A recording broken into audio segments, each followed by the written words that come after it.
Good morning बच्चों। आज मैं आपको 10th क्लास के मैथ की एक्सरसाइज 13.4 का क्वेश्चन 1 कराऊंगा। तो बच्चों एक्सरसाइज 13.4 का जो क्वेश्चन 1 है उसे मैं पढ़ता हूँ एक बार कि पानी पीने वाला एक गिलास 14 सेंटीमीटर ऊंचाई वाले एक शंकु के छिन्नक के आकार का है।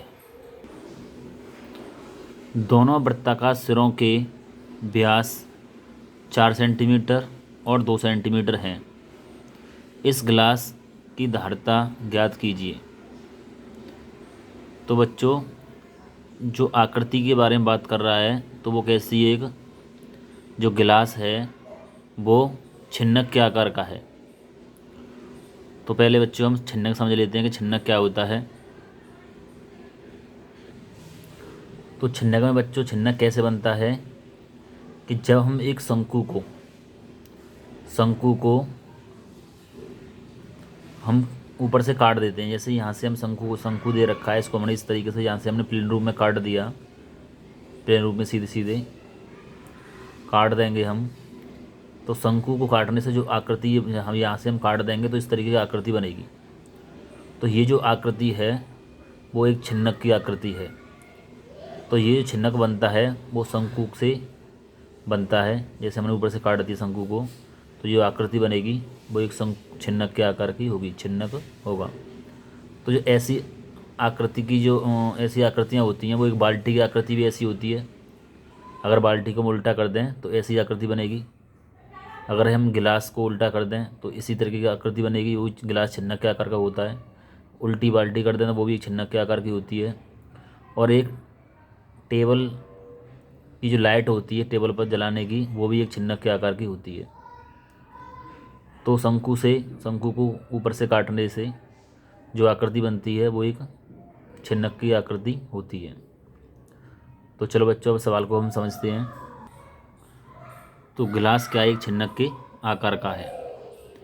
तो सवाल एक बार और पढ़ते हैं कि पानी पीने वाला एक गिलास 14 सेंटीमीटर ऊंचाई वाले जो गिलास है उसकी ऊंचाई दे रखी है 14 सेंटीमीटर, एक शंकु के छिन्नक के आकार का है और दोनों वृत्ताकार सिरों के व्यास 4 सेंटीमीटर और 2 सेंटीमीटर है। जो ऊपरी वृत्ताकार सिरा है उसका जो व्यास दे रखा है वो 4 सेंटीमीटर और नीचे का जो वृत्ताकार सिरा है उसका व्यास 2 सेंटीमीटर है। इस गिलास की हमें धारिता यानी कि आयतन ज्ञात करना है। तो सबसे पहले हम देखते हैं कि सवाल में क्या दे रखा है कि छिन्नाकार गिलास की जो त्रिज्याएँ हैं वो कितनी हैं। ऊपरी वृत्ताकार का व्यास 4 सेंटीमीटर दे रखा है, इसका हम आधा कर देंगे या 2 से भाग दे देंगे तो त्रिज्या आ जाएगी 2 सेंटीमीटर। और नीचे जो वृत्ताकार सिरा दे रखा है उसका जो व्यास है वो 2 सेंटीमीटर है, इसमें भी हम 2 से भाग दे देंगे तो त्रिज्या व्यास की आधी होती है तो 1 सेंटीमीटर हो जाएगी। अच्छा, इसको हमने ऊपरी सिरे की त्रिज्या को हमने R1 मान लिया और नीचे सिरे की त्रिज्या को हमने R2 मान लिया। तो R1 दे रखी है हमें 2 सेंटीमीटर और R2 दे रखी है 1 सेंटीमीटर और इसकी जो ऊंचाई है वो दे रखी है हमें कितनी 14 सेंटीमीटर। अब छिन्नक जो गिलास कैसा है वो छिन्नक के आकार का है। तो गिलास की धारिता यानी कि छिन्नक की धारिता, और धारिता का मतलब होता है आयतन। तो छिन्नक के आयतन का फार्मूला होता है 1/3 पाई h और कोष्टक में R1 का स्क्वायर प्लस R2 का स्क्वायर प्लस R1 R2 यानी R1 और R2 का गुणा हो रहा है यहाँ पे। तो चलो इसका मान रख देते हैं कि 1/3 ये आ गया, पाई का मान होता है 22/7।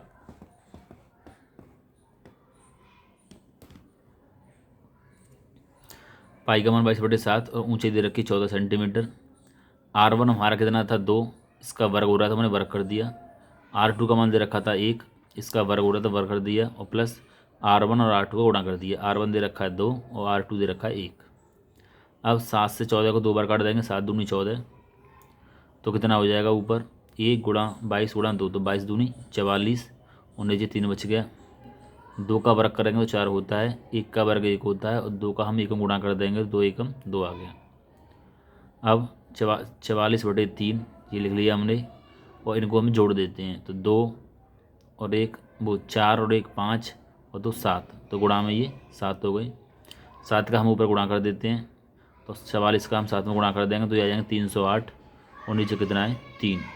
तो धारिता निकालिए, यानी आयतन पूछा है इसका, तो आयतन किस में आता है, सेंटीमीटर में देखा है तो घन सेंटीमीटर, मीटर में पूछता होता तो घन मीटर, ये आकृति घन में यानी क्यूब में आती है इसकी आकृति। तो धारिता, आयतन, आकृति नहीं आयतन, तो गिलास की जो धारिता हो गई वो हो गई 308/3 घन सेंटीमीटर।